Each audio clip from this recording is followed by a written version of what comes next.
There's currently a winter storm warning in my area.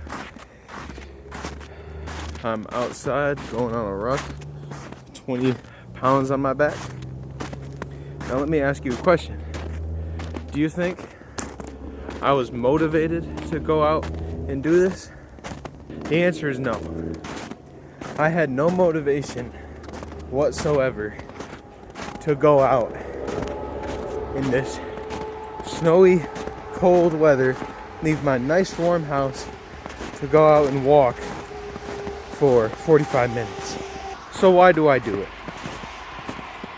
And why can't you do things without motivation? The answer is just about as simple as it gets. You're not supposed to be motivated to do stuff that's hard. Now, some hard things, for some people, you're going to find easy. Like for me, working out is easier than for most people because I enjoy it. But things like going out in weather like this to go work out, this is not easy for me. Most people make the mistake of thinking that people who are successful just do whatever they want all the time. But it's actually pretty much the opposite. Think of David Goggins. That man stopped doing what he wanted, and that's how he became successful. His brain went, oh, I want to sit down and have a milkshake. He went, fuck you, we're going on a run for 3 hours. Most people are going to say, oh, I'm not him. I'm not David Goggins. Well, he's not that different from me. Humans are not that different. That person who is successful is probably not smarter than you. That person that has what you want in life, whether it's relationships, physical health, wealth, they're not that different. I'll tell you one thing. If you're not motivated, that's a good thing. Because that means that you're pushing yourself out of your normal comfort zone. If you're motivated to do something, it probably means that it's easy. If you're motivated to do something, it probably means that you need to do something harder or up the intensity on whatever you're doing. Because you should not want to do things. I was watching a podcast with Andrew Huberman and David Goggins. Andrew Huberman was talking about how a new set of data has come out recently that shows a certain area in your brain. I don't know the technical term, but there's a certain area in your brain, and whenever you do something that you don't want to do, it will get bigger. And whenever you don't do something that you don't want to do, it'll get smaller. This is the willpower part of the brain. Because anybody can do something that they like. You shouldn't be judging yourself based on what other people find easy to do or not. You need to find out what you do not want to do. And honestly, it shouldn't be finding out. You already know what you don't like to do. If you need motivation to be successful, newsflash, you'll never be successful. The most successful people rely on their sheer will to get them through things that they don't feel like doing. Don't feel like working out this morning? That's fine. Just don't plan on being successful. Success, by definition, is standing above your peers. Like everybody talks about the top 1%, but half of all teenagers think they're going to be in the top 1%. It's silly. They don't realize how tough the world actually is and how tough you got to be to live in it. You got to give everything you have into becoming a better person for as long as you possibly can. Because anything less is not going to work. Every day that you've said, no, I'm just going to chill, I'm not going to do anything hard today, your brain literally shrunk that day, dude. The more you do hard things, the less hard the hard things become. So then you literally have to become somebody like David Goggins if you're on this path, because now the things that you used to find hard are not so difficult anymore. Running a mile, not so difficult anymore. Now you got to run 4, and then you got to run a marathon. It's progressive overload for your brain and discipline. I don't get what's so hard to understand about this. If progressive overload is how you progress in fitness and in discipline, then what most people do for their discipline is they show up to the gym once a month, hit arms as hard as they physically can, and then don't come back for a month. But anybody who's made any progress in the gym knows you're not going to make any progress that way. Progress comes from daily, consistent effort of a reasonable intensity. Now, you don't have to go out and be like David Goggins every single day for the rest of your life to do hard things. Like I said, your brain's probably fried from not doing any hard things, so things that should be easy are hard, which actually works in your favor.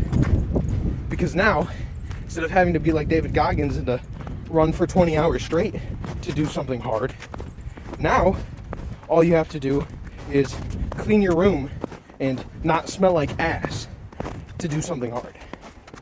All you have to do is go out and walk in the snow when it's a little snowy out, and that's hard.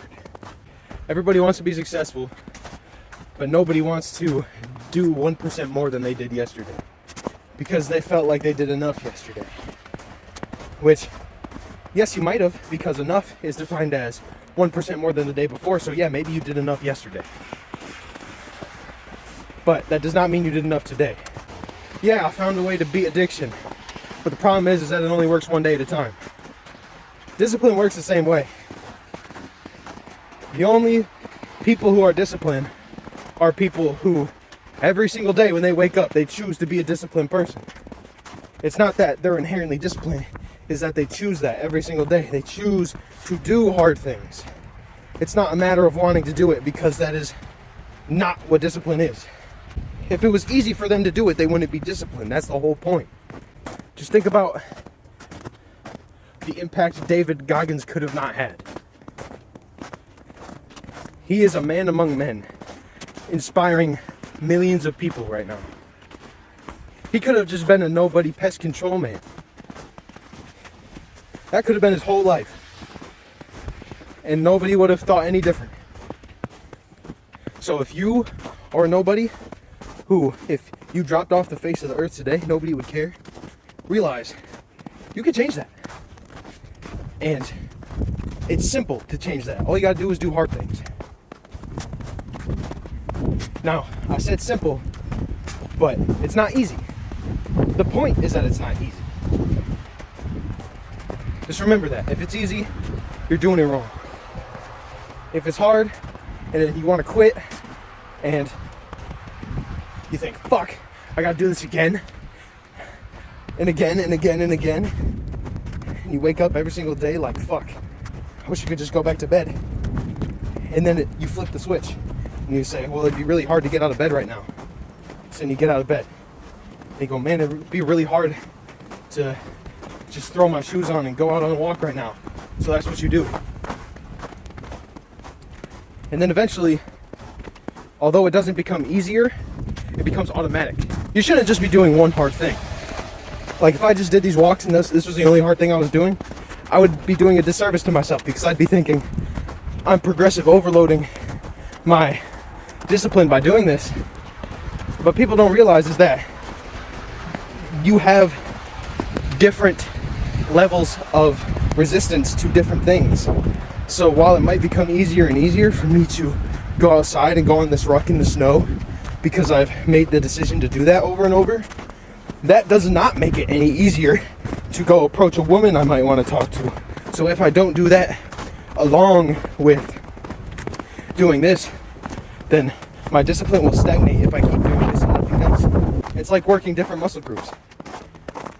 You have physical discipline, yes, but what I need to work on is discipline in my social skills and in my financial areas.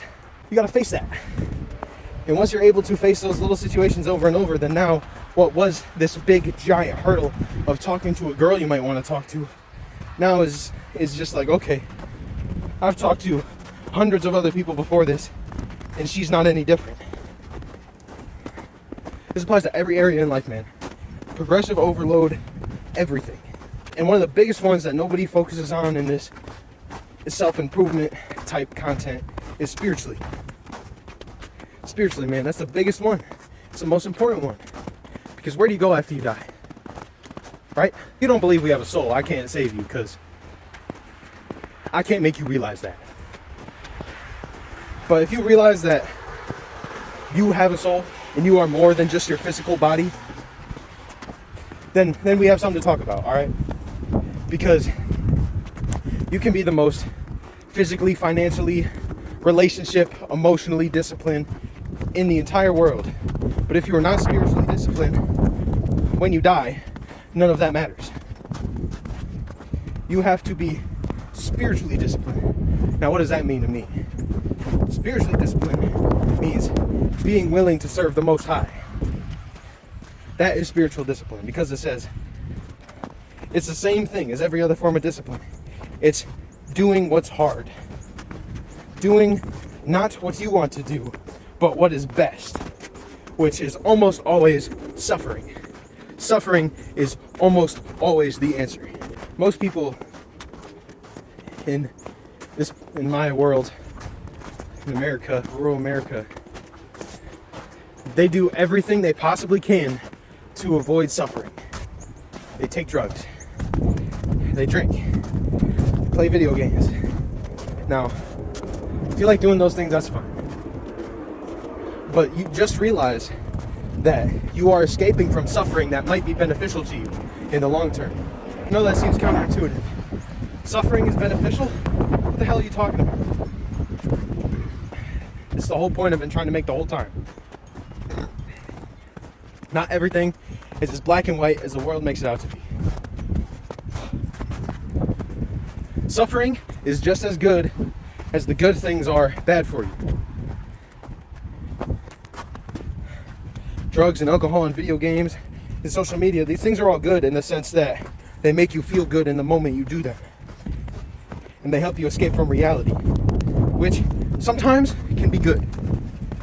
But they are just as bad for those reasons, because they make you feel good in the short term and they help you escape from reality.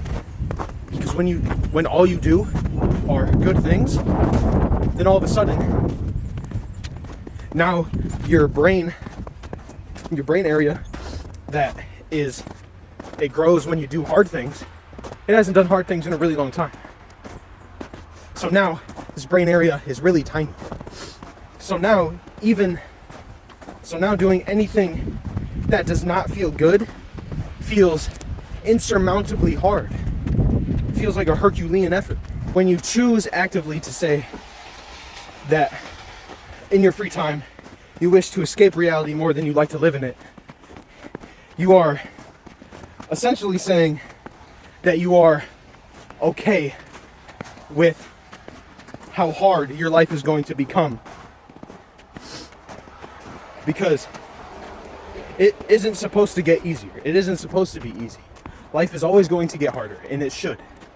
Because when you grow up, when you're a kid, when you're a baby, that's when your life is the least hard.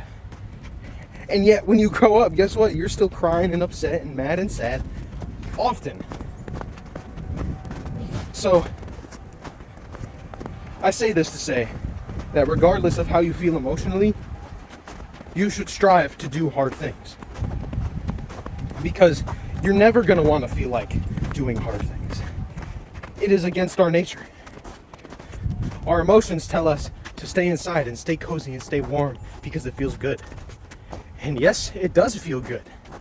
But we have to override that part of our brain with our logical brain and say, no, we can't do that because it'll make it harder to do hard things. You turn down that run, you skip talking to that girl, you decide to spend money on blow all your money in a weekend. Now it becomes harder to save money, to talk to that girl, to go on a run.